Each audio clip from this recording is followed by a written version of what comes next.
자, 다시 한번 좀 정리를 하는데, 이번에는 이제 제가 괄호를 가려놨죠. 가려놨습니다. 이제 여러분 하나는 벌써 답이 나왔네요. 원래 1번 첫 번째 답을 내가 가려놓은 거였는데 안 돼가지고만 누르다가 애굽 땅을 떠난 지 3개월이 되던 날 어디에 이르렀습니까? 시내 광야에 이르렀습니다. 자, 그 둘째 해 몇 번째 달 1일에 성막이 준공되었습니까? 예, 첫째 달입니다. 그 다음에 둘째 달 1일에 20세 이상의 남자 무엇을 했죠? 예, 인구조사를 했습니다. 그 다음에 출애굽 후에 둘째 해 둘째 달 20일에 지금 계속 둘째 해 여러 일들이 일어나죠. 자, 둘째 달은 또 큰 사건이 두 개 일어나요. 둘째 달 20일에 3일길에 무엇이 드디어 시작됩니까? 행진이 시작됩니다. 3일길에 행진이 드디어 시작이 돼요. 자, 그 다음에 그런데 이렇게 처음으로 인도하신 곳이 어디였어요? 바란? 예, 광야가 중요합니다. 광야. 뭐 이름 바란을 외우는 것도 중요하고, 왜냐하면 오늘도 이제 이 바란 광야가 살짝 성경은 안 나오지만 나오는데요. 자, 그 다음에 민수기 13장은 여러분 기억하실 필요가 있습니다. 꼭 장수로. 민수기 13장은 가데스 바네아에 이르러요. 그래서 3일길을 가서 바란광야에 가서 보이는 가데스 바네아에서 어떤 사건이 이때 생깁니까? 사건이라니까 좀 그런가요? 그렇죠. 정탐꾼 사건이 이때 있습니다. 정탐꾼. 민수기 13장 하면은 정탐꾼 이렇게 생각하시기 바랍니다. 그 다음에 이제 민수기 10장 11절 이후에 21장 35절까지는 광야 37년의 여정이라고 했습니다. 그리고 이걸 자꾸 여러분 머릿속에 넣어 놓으실 필요가 있어요. 그 다음에 이제 40년째 해가 민수기 몇 장일까요? 그러면 22장이겠죠. 당연히 21장 35절이 마지막 절이에요. 21장에. 그러니까 그때까지가 37년 여정이니까 22장 1절부터 이때부터 40년째 해가 시작이 돼요. 40년째 해가. 그래서 여러분이 이렇게 좀 기억을 하시면 좋겠습니다. 자, 그래서 여기까지 우리가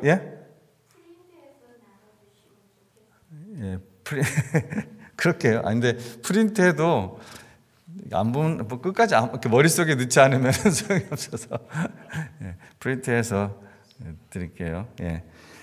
예, 알겠습니다. 또 이게 스크린을 보는 거는 몸으로 이 자리에 계신 분들의 특권이에요. 이거는 집에서 그 화면으로 보신 분들은 볼 수가 없죠. 자, 그래서 어쨌든 볼 수 있다네요. 보여주지 마세요. 자, 어쨌든 몸으로 우리가 하나님께 영광을 돌리려. 아까 우리 홍 집사님이 바램을 놓고 기도를 하신 것 같고, 오늘 그 두 가지 얘기를 다 들었어요. 그 라이브 스트림을 하니까 제 생각엔 그 인원 같은데 더 안 나오는 것 같다는 식으로 얘기도 하시고, 홍 집사님은 수요예배가 넘치게 해주십시오 이렇게 얘기하는데, 사실 맞습니다. 수요예배는 하나님 말씀을 우리가 더 깊이 배우는 거기 때문에 수요예배의 예배의 충만함이, 또 술을 떠나서 충만함이 그 교회의 부흥과 관련이 되어 있어요. 굉장히 참 중요합니다. 그래서 성경에 보면은 고린도전서 6장 19절 20절 말씀에 너희 몸은 너희 것이 아니라고 했잖아요. 그리고 그 뒤에 뭐라고 했어요? 값으로 산 것이 되었으니 무엇으로? 하나님께 영광을 돌리려고 했어요. 무엇으로? 너희 마음으로? 너희 몸으로. 너희 몸으로 하나님께 영광을 돌리라고 했습니다. 굉장히 유명한 구절이에요. 그 구절이. 그리고 로마서 12장 1절 2절 말씀에 그 말씀 중에 이런 말씀이 있어요. 너희의 무엇을 거룩한 산 제물로 드리라고 했어요? 너희 몸을. 근데 그게 뭐라고 했어요? 그게 뭐라고 했어요? 그것이 영적 예배라고 했어요. 몸으로 하나님께 거룩한 산 제물로 드리는 것이 우리 몸으로. 그것이 영적 예배라고 했어요. 그러니까 우리가 하나님 말씀을 항상 잘 적용시킬 필요가 있어요. 들을 귀 있는 자는 들을지어다. 들을 귀 있는 자가 복된 자입니다. 자, 오늘 우리가 본문 읽은 이 말씀은 수요 예배에 나오신 분들에게는 생소하지 않은 본문이라 생각이 됩니다. 예수님께서는 니고데모에게 복음을 전하실 때 바로 이 본문, 민수기 이 21장 이 본문을 설명해 주셨어요.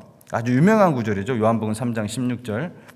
자, 이스라엘 백성들은 지금 불평하고 원망한 것 때문에 하나님의 심판을 받고 있는 중이죠. 그런데 오늘 이 본문 5절은 하나님께서 예정하신 그 광야 회개 이 40년 기간, 민수기 14장 말씀에 보면 하나님께서 언제 끝날지 얘기를 해주세요. 여러분 70년 포로 생활도 하나님께서 은혜롭게 얘기를 해주시잖아요.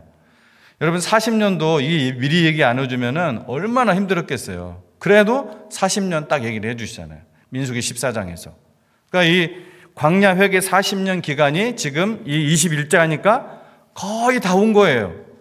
이 광야 회개 기간이 다 채워진 시점에서 뭐가 나왔다고요? 또다시 불평과 원망이 나왔기 때문에 이게 하나님 보실 때 어떻겠어요? 그 실망이 더 크셨겠죠. 실망과 함께 그 분노도 굉장히 크셨을 거예요. 이거는 매우 심각한 상황입니다, 지금. 이전에 불평이나 원망과는 다른 상황이에요. 벌써 지금 40년이 다 돼 가는데 한 37년 된 거거든요, 지금. 근데 지금 또 불평과 원망을 하는 거예요. 그러자 하나님께서는 즉각적으로 이들을 무섭게 징계하시는 거예요. 광야의 독뱀인 이 불뱀 보내서 물려 죽게 하셨습니다. 이런 뱀 보면 즐거우세요? 뱀을 좋아하는 사람이 아주 국소수로 있는 것 같긴 하는데 뱀 보기만 해도 참 우리가 일반적으로 소름 끼치는데 이스라엘 지금 모든 백성이 그 불뱀에게 물려가지고서 고통을 받으며 뒹굴며 죽어가고 있는 모습, 여러분 지금 수백만의 사람들이 지금 그렇게 하고 있어요. 상상을 해보세요. 이거 끔찍한 거예요. 정말 무시무시한 심판입니다. 하나님은 어느 정도로 지금 극도로 지금 분노하고 계시는지 우리가 알 수가 있어요. 이 5절에 보이는 이들의 불평 중 하나는 뭐였어요? 이곳에 먹을 것이 없다. 5절에 보면은 이곳에는 먹을 것이 없다 그러는 거예요. 이게 맞는 말입니까? 하나님께서 분명히 정말 그들 처음 이거 먹었을 때 너무 신선한, 너무 신비한 맛이라고 했거든요. 이 만나, 하늘에서 직접 내려주신 만나예요. 그들 외에는 맛보지 못한 특별한 맛이었어요. 이 만나와 또 메추라기와 물로 공급하시는데 그런데도 먹을 것이 없다고 하는 거예요, 이게.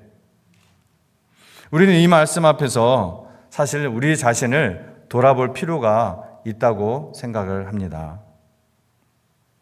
우리는 분명히 하나님께서 공급하시는 그것으로 오늘도 우리가 먹었어요. 그렇죠? 오늘 혹시 금식하신 분 있으세요? 없으시죠? 오늘 안 먹었으면 어제 드셨겠지. 하여튼 우리가 하나님께서 공급하시는 것으로 우리가 오늘도 먹었고 살아있고 이곳에 와 있습니다. 우리가 이곳에 함께 있을 수 있는 것 자체만으로도 참 감사한 일이에요. 그런데 감사의 마음을 우리가 잃어버리면 하나님의 은혜를 당연한 것으로 우리가 여기게 돼요. 다시요. 감사의 마음을 잃어버리면 하나님의 은혜, grace, gift 이거를 너무나 당연하게 여겨버려요. 그래서 우리가 오늘의 감사에 실패하면은 today's, 바로 오늘 주어진 오늘의 감사에 실패하면요 내일의 염려를 하기가 쉽습니다. 여러분 이거 제가 묵상을 하면서 제가 이렇게 쓰는 말인데 정말 이건 진짜예요. 제 삶을 돌아볼 때 오늘의 감사에 실패하면은 우리가 내일의 염려를 하기가 쉽다는 거예요. 우리가 거기서 멈추면 또 괜찮은데 거기서 멈추지 않고 세상 사람들이 추구하는 것들이 이제 우리에게는 없음을 불만을 느끼고 불평을 합니다. 그러다가 어떤 결정적인 고난이 닥치면은 원망을 하기가 쉽다는 것입니다. 여러분 광야에서도 우리가 이 민수기 원래 히브리 성경 이름이 광야에서라는 거라고 했잖아요. 베미드바르. 바로 이 광야에서도 메마르지 않은 삶을 살기 위해서 우리 성도님들이 오늘 이 말씀, 방금 우리 이 말씀을 정말 주의해야 할 일이에요. 오늘의 감사에 실패하면은 우리는 내일의 염려를 하게 되고 불평, 불만, 원망 여기에 빠지고 싶다는 거예요. 아무리 많은 경험을 했어도 그들이 무려 거의 지금 40년 가까이 왔는데도 그 모든 과정 겪었는데도 또 그런 시험에 또 빠지잖아요. 우리가 믿음 생활을 아무리 오래 한다고 해서 그러한 시험으로부터 자유로울 수는 없다는 거예요. 자, 이렇게 하나님의 심판이 시작되자 많은 사람들이 불뱀에 물려서 죽어가기 시작했습니다. 자, 그러자 그들은 번쩍 정신이 들었어요. 그래도 달라진 건 이거예요. 딱 하나님의 심판이 임하자 금방 정신 차린 거예요. 7절에 뭐라고 했어요? 7절에 민수기 21장 7절에 우리가 여호와와 당신을 향하여 원망하였으므로 범죄하였사오니 라고 고백을 합니다. 회개하는 거예요. 회개. 우리가 여호와와 당신을, 우리가 하나님과 사람에게 회개할 것을 회개해야 되잖아요. 하나님께만 달랑 회개하고 정말 사람과는 아무런 어떤 미안합니다, 잘못했습니다, 용서해 주십시오 이런 거 안 한다면, 예수님이 그러셨잖아요. 형제에 가서 먼저 사과하고 예배를 드리라고 했잖아요. 화해하고. 그러니까 하나님은 하나님께, 사람은 사람에게, 더군다나 지금 리더 아니에요, 지도자 아니에요. 여호와 당신을 향하여 원망함으로 번제하였으니라고 회개합니다. 백성들은 이 불뱀의 습격 원인을 정확히 이제 간파한 거예요. 이거 우리가 원망하고 불평한 것 때문이다. 이제 경험치가 쌓인 거죠, 이제 이게. 그래서 또한 그 해결책 역시 지금 올바른 거였어요. 빨리 회개한 거죠. 이처럼 자신의 허물을 바로 알고 인정하는 자만이 하나님의 구원을 기대할 수가 있습니다. 하나님의 징계는 하나님께서 사랑하는 자에게 행하시는 뭐예요? 회유와 권면의 채찍입니다. 하나님이 사랑하시기 때문에 그래요. 다시 하나님께 돌아서게 하기 위한 것이죠. 7절에서 먼저 이렇게 회개한 뒤에 백성들은 뭐라고 하냐면은 여호와께 기도하여 이 뱀들을 우리에게서 떠나게 하소서라고 모세에게 요청합니다. 그러자 모세가 백성들을 위해서 기도했어요. 여기서 모세의 기도는 백성들의 중재 요청으로 이루어졌는데, 여러분, 이것은 광야 여행 중 유일한 경우였어요. 제가 이것을 읽어서 발견한 것이 아니라 성경 주예가들 주석책들을 읽어보니까 이게 유일한 경우예요. 뭐 유일한 게요? 백성들이 직접 중재 요청을 한 거, 이게 유일한 경우래요. 이는 그만큼 그 상황이 심각했음을 암시하죠. 얼마나 심각했는지. 지금 수백만의 사람들이 독뱀에 물려가지고서 광야에서 뒹굴고 죽어가고 있는 거예요. 생각만 해도 지금 얼마나 무시무시한 상황입니까? 또한 이제 그들이 뭐예요? 모세를 참으로 하나님께서 세우신 지도자로, 온전한 하나님께서 세우신 지도자로 인정했다는 것을 암시해요. 모세도 참 힘들었을 거예요. 광야 생활이 다 끝나가는 시점, 40년이 다 되어갈 때쯤에서야 백성들이 그를 하나님의 지도자로 온전히 인정했다는 것을 생각할 때 모세가 참 힘들었을 거예요, 사실 예수님께서도 이 십자가의 죽음에서 부활하시기 전까지 이와 같은 일을 겪으셨죠. 아주 극소수의 제자들 외에는 예수님을 믿는다고 고백한 그 자들에게서도 예수님을 하나님으로 인정하지 않았어요. 안 했습니다. 아주 12제자 가운데서도 아주 극소수였어요. 모세는 그런 면에 있어서도 구약에서 보여주신 예수님의 모형입니다. 백성들이 회개하고 모세가 대표하여 용서를 구하자 여호와 하나님께서 살 길을 알려주십니다. 뱀을 만들어서 그것을 장대 위에 달아서 그것을 어떻게 하면 산다? 쳐다보면 산다. 만지면 산다? 절하면 산다? 쳐다보면 산다. 예수님께서 직접 언급하신 이거 중요한 사건이에요. 어디서 언급했다고 이 말씀을 예수님이? 니고데모한테 복음 전할 때 요한복음 3장 16절 바로 앞에서 하신 말씀이에요. 14절, 15절에서 민수기의 놋뱀 사건을 설명하시면서 이 얘기를 하시는 거예요. 예수님이 직접 이것을 설명한 거기 때문에 이게 굉장히 중요하겠죠. 그래서 잠시 좀 어느 정도는 여러분 알고 계시겠지만 잠시 살펴보겠습니다. 먼저 뱀이에요. 뱀. 왜 하필이면 뱀일까? 뱀을 저주의 상징입니다. 저주. 감이 오시죠? 첫사람인 아담과 하나님 사이를 갈라놓은 거 누구예요? 옛 뱀입니다. 옛 뱀. 그래서 하나님은 뱀을 저주하셨어요. 그래서 이 뱀의 형상이 필요했던 겁니다. 나의 모든 저주와 형벌이 이 놋뱀에게, 놋으로 만든 뱀에게 전가되었어요. 그 놋뱀은 누구를 가리킵니까? 사람으로 오신 아들 하나님 예수 그리스도시죠. 그래서 갈라디아서 3장 13절 말씀에 그리스도께서 우리를 위하여 저주를 받은 바 되사 율법의 저주에서 우리를 속량하셨으니 기록된 바 나무에 달린 자마다 저주 아래 있는 자라 하였습니다. 그 말씀하셨어요. 예수님이 그 저주의 나무에 달리신 거예요. 예수님이 저주를 받으신 거예요. 사람을 대신하여. 이렇게 나무에 달린 것은 바로 저주를 받은 것을 상징하는데, 이 본문의 놋뱀도 죄인된 사람을 대신하여 저주받은 그리스도를 상징한다는 것입니다. 잘 아시죠? 그 다음에 이 놋뱀을 장대 위에 높이 매달으라고 했어요. 그죠? 모든 사람들 보도록 특히 높이 매달으라고 했어요. 이것은 우리를 대신해서 어디 위에서? 십자가 위에서 저주를 받으신 이 그리스도께서 이 대적 사탄에게 승리해서 그 자리에서 우뚝 솟아 계신, 승리를 상징하는 그 모습을 상징하는 것입니다. 자, 세 번째로 놋뱀을 쳐다보아야 한다고 했습니다. 그래야 산다. 이것은 하나님의 말씀을 온전히 신뢰하고 순종하는 자에게만 구원의 기쁨이 전달되었다는 것입니다. 온전히 믿고 순종하는 자만. 가만히 생각해 보세요. 하나님의 처방이 너무 단순하잖아요. 좀 황당하기도 하고. 불뱀에게 물려서 몸에 독이 퍼지면서 지금 죽어가는 그들을 향해서 놋으로 뱀을 만들어 장대에 달아놓고는 그것을 쳐다보는 자는 살리라는 것입니다. 여기에는 하나님의 심정과 진리가 담겨 있습니다. 왜 놋뱀을 쳐다보라고 했을까? 놋뱀을 쳐다보기를 원하셨던 하나님의 마음속에는 하나님을 향한 그 신뢰, 즉 믿음, 회복에 대한 요구입니다.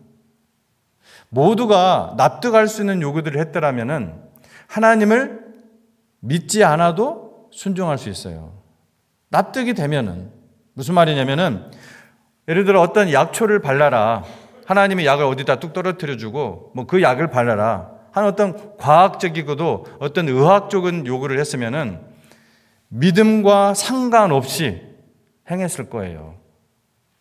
합리적이니까. 믿음과 상관이 없는 거예요, 그거는.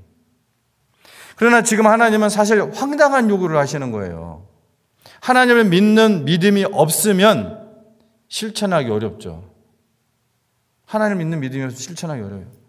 그래서 하나님을 향한 신뢰, 이 믿음을 회복하기 위해서라는 말이에요. 쳐다보면 살리라. 믿음이라는 거예요, 믿음. 하나님께서 놋뱀을 장대에 달아놓고 그것을 쳐다보면 보는 자는 살리라 하실 때는 전폭적인 믿음, 전인격적인 믿음을 요구한다는 것입니다. 이때 그 자리에 계셨고, 말씀으로 계셨던 분이 누구예요? 즉 이 놋뱀 사건 때 그 자리에 계셨고 말씀으로 계셨던 분이 누구죠? 삼위 하나님 중에서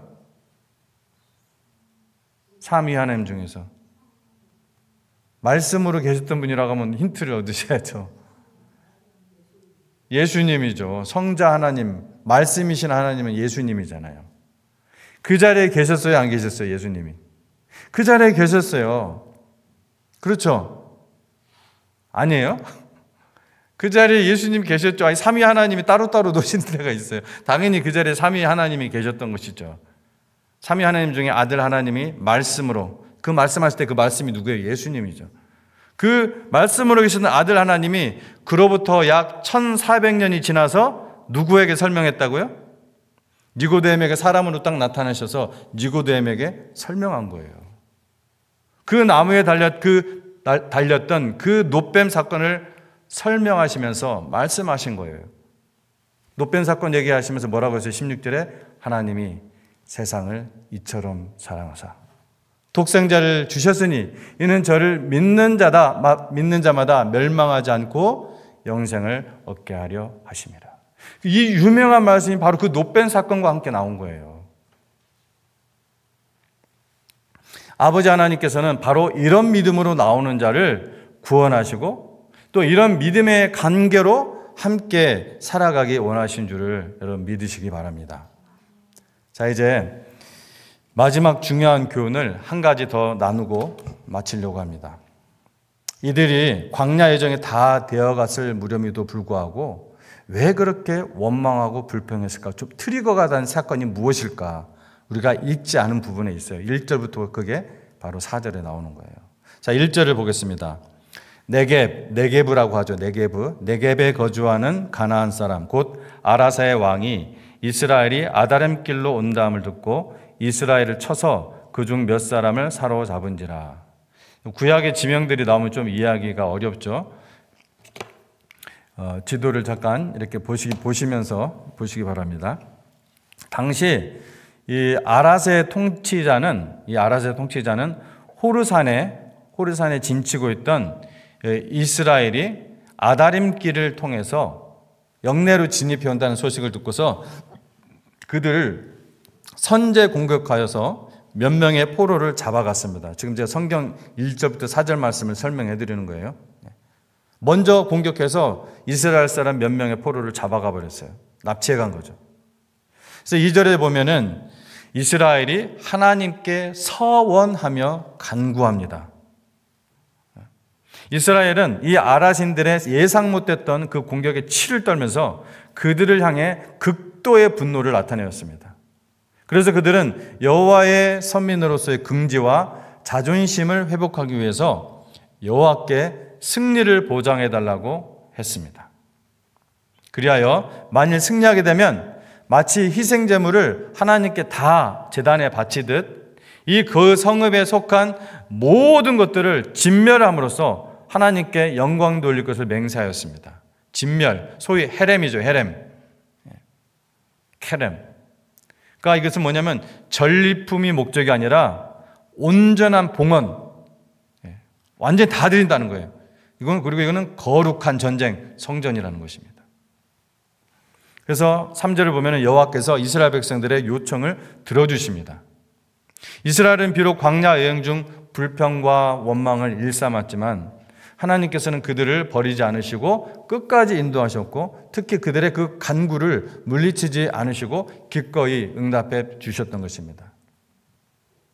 결국 하나님이 허락하신 그 전투를 통해서 아랏의 한 마을인 화면에 보시면 호르마, 원래 호르마는 아니었어요. 그냥 마을이었는데 이 마을이 완전히 진멸되어 버립니다. 그리고 그것을 기념해서 이스라엘 백성들이 이름을 호르마라고 이름을 짓습니다. 자, 이렇게 싸움에서 승리하였고 기쁨을 만끽할 수 있었습니다. 이때까지는 순조롭게 잘 진행되었어요.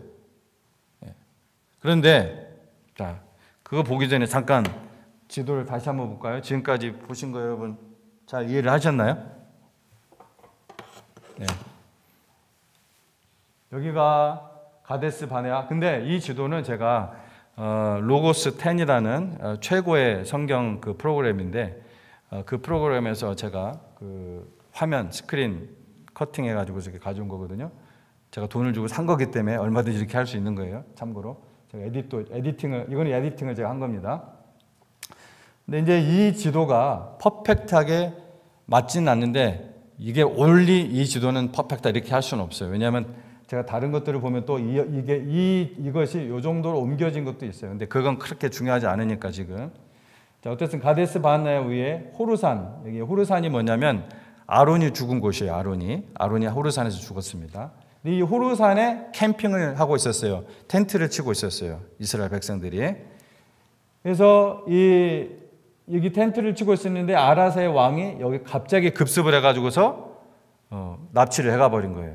그래가지고서 이 호르산에서 하나님 앞에 서원하고 여기로 가가지고서 완전히 진멸을 시켰다는 거예요. 지금 우리가 거기까지 이제 온 거예요. 그래서 이 싸움에서 승리하였고 기쁨을 만끽할 수 있었겠죠. 굉장히 이때까지는 정말 순조롭게 잘 진행되었어요. 그런데 4절에서 5절의 이 불평과 원망의 이유를 발견할 수가 있어요. 우리가 5절부터 오늘 읽었는데 4절을 보세요. 백성이 호르산에서 출발하여 홍해 길을 따라 에돔 땅을 우회하려 하였다가 이 말씀이 나옵니다. 자, 이 부분을 조금 이해할 필요가 있어요. 먼저 에돔은 여기에요. 여기. 그다음에 여기 모압. 이스라엘 백성들이 여기 호르산에 진치고 있다는 겁니다. 자, 그런 이보다 아까 말씀드린 대로 만일 호르산이 여기라고 한다면 다른 지도에서 나온 것처럼 좀 더 가깝겠죠. 예.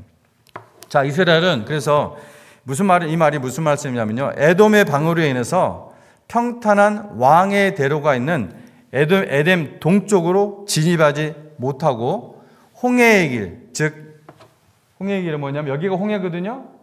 이게 손가락 이렇게 V자하고 있는 거 있죠. 그 중에 한 곳이 아카바만이고 그 다음에 다른 쪽도 이렇게 올라와 있는 쪽 있잖아요. 거기가 여러분 잘 많이 들어본 수에즈만이에요. 수에즈만. 이쪽 손가락 이만큼 좀 더 올라가 있어요. 여기 안 보이지만. 여기 아카바만이에요. 여기까지 다시 내려와야 됐다는 거예요. 무슨 말이냐면 호르산에서 일로 가면은 그냥 바로 왕의 길이에요. 왕의 길이 뭐냐면 왕의 대로, 킹스 하이웨이라고 여러분 우리 성경에도 나오거든요. 왕의 대로는 무역로이고 또 왕들이 지나다닐 때 다니는 길이었으니까 이 길은 어땠을까요? 길이 잘 닦여 있겠죠. 평탄한 길이었던 거예요. 왕의 길을 평탄케 하라 그런 말씀도 성경에 나오죠. 그래서 이 길은 평탄한 길이었기 때문에 아주 여행하기 좋은 길이었어요.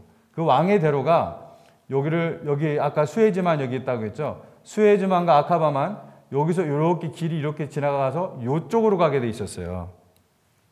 에돔 동쪽으로. 그런데 이스라엘 백성들이 여기 있단 말이에요. 근데 일로 바로 가지를 못해. 왜요? 에돔이 막고 있는 거예요. 에돔이. 그래가지고 유일한 길은 뭐예요? 여기로 쭉 내려오는 거예요. 그냥 다시 홍해길로 이 아카바만까지 다시 내려오는 거예요. 그랬다가 다시 올라가는 거예요. 그렇게 돌아가만 했던 거예요. 기껏 올라왔는데 하나님께서 진격해가지고서 바람광야까지 와가지고 광야에서도 막 불평했었잖아요. 아니 기껏 3일길 왔는데 광야를 인도하셨단 말이에요. 이러면서 거기서 또 불평을 3번이나 하잖아요.